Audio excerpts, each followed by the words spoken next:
Kadamtala RD ব্লকের অন্তর্গত কালাকান্দির পার একটি গ্রাম পঞ্চায়েত আজকে দীর্ঘ কয়েক মাস অতিবাহিত হতে চলছে। সমস্ত উন্নয়নমূলক কাজ বন্ধ, প্রশাসনিক কাজ বন্ধ। এই গ্রাম পঞ্চায়েতটা সিপিএম পরিচালিত। সিপিএমের বক্তব্য হচ্ছে তাদের প্রধান উপপ্রধান নাকি তাদের গেজেট নোটিফিকেশন জারি হচ্ছে না, তার জন্য কাজ বন্ধ। আমাদের বক্তব্য হলো প্রশাসনিক কাজ তো বন্ধ হতে পারে না, মানুষের উন্নয়নমূলক কাজ তো বন্ধ হতে পারে না। এই পূজার সময়ও মানুষ কোনো ধরনের রেগার কাজ পায়নি, কোনো ধরনের পূজার কাজ পায়নি।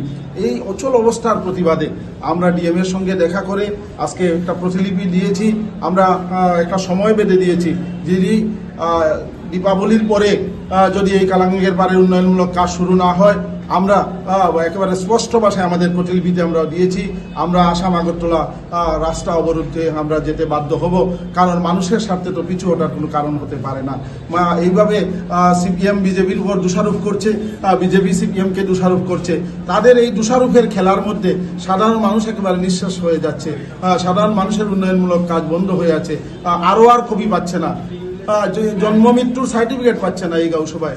এমন অচল অবস্থা এই গাঁওসভায় দেখা দিয়েছে। এই অবস্থা তো এই গাঁওসভায় চলতে পারে না।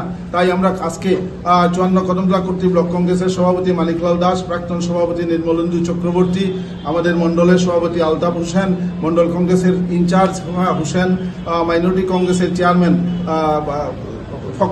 ফখরুল ইসলাম সহ আমরা একটা প্রতিনিধি দল আজকে দেখা করে আমরা ডিএম মহোদয়কে জানিয়ে এসেছি যে কালাকান্দির পাড় গ্রাম পঞ্চায়েতে জনস্বার্থে অবিলম্বে উন্নয়নমূলক কাজ শুরু হোক এবং মানুষ যাতে জন্ম মৃত্যুর সার্টিফিকেট পায়, মানুষ যাতে ROR এর কপি পায়, তার ব্যবস্থা ডিএম মহোদয় আমাদেরকে প্রতিশ্রুতি দিয়েছেন। খুব শিগগির তার ব্যবস্থা উনি গ্রহণ করবেন।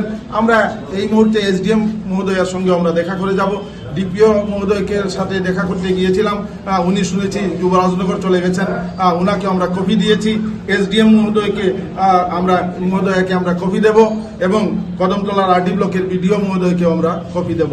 আমরা অপেক্ষা করব কিছুদিনের ভিতরেই যদি কালাকান্দির পাড়ের কাজ শুরু না হয়, উন্নয়নমূলক কাজ, এবং মানুষ যদি ROR এর কপি এবং জন্মমৃত্যুর সার্টিফিকেট না পায়, আমরা ভারতীয় জাতীয় কংগ্রেস 54 কদমতলা কর্তৃ ব্লক কংগ্রেস আমরা বৃহত্তর আন্দোলনে যেতে বাধ্য হব।